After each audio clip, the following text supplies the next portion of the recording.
Salut à tous et bienvenue sur la Pause Actu. Aujourd'hui, je vais vous parler d'une startup française sous le feu de la justice, Hitch. Si vous n'avez jamais utilisé cette application, vous en avez probablement déjà entendu parler. Créée en 2013, son but était tout affiché. Proposer aux jeunes un service de transport de particuliers à la demande à toute heure de la nuit, à des prix beaucoup plus abordables que ceux des taxis.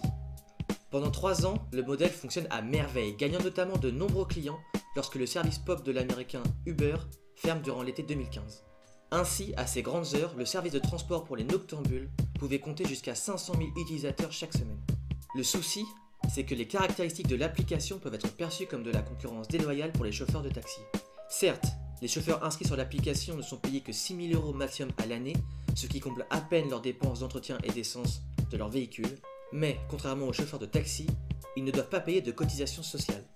Ce qu'il faut savoir, c'est que Hitch a continué de fonctionner pendant près d'1 an et demi, et ce malgré un arrêté préfectoral lui interdisant son activité.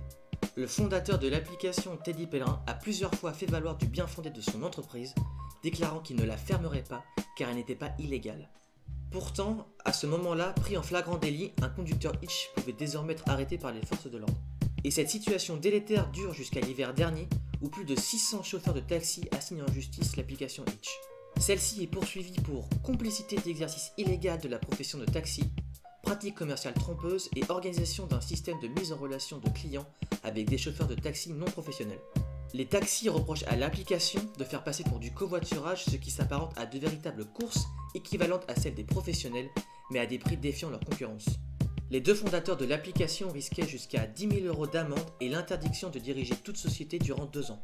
Le verdict a été donné début mars, au final Hitch devra payer 100 000 € d'amende, dont la moitié avec sursis. L'application devra payer plus de 500 000 € de rétribution aux taxis pour préjudice moral et le remboursement de leurs frais de justice. Hitch, encore déficitaire malgré un chiffre d'affaires de plus de 2 millions d'euros en 2015, a fermé à la suite du verdict. Fortement soutenue sur les réseaux sociaux, l'application a rouvert mais son modèle a radicalement changé. Fini les chauffeurs particuliers, la nouvelle offre est orientée pour attirer les VTC professionnels. Avec une commission s'élevant à seulement 12% du prix de la course, contre 25% pour Uber à des tarifs sensiblement équivalents, Hitch devrait pouvoir se relancer. Reste que l'application rentre dans le rang et que les milliers de jeunes clients qui l'utilisaient devront réserver un budget plus élevé à leur trajet nocturne.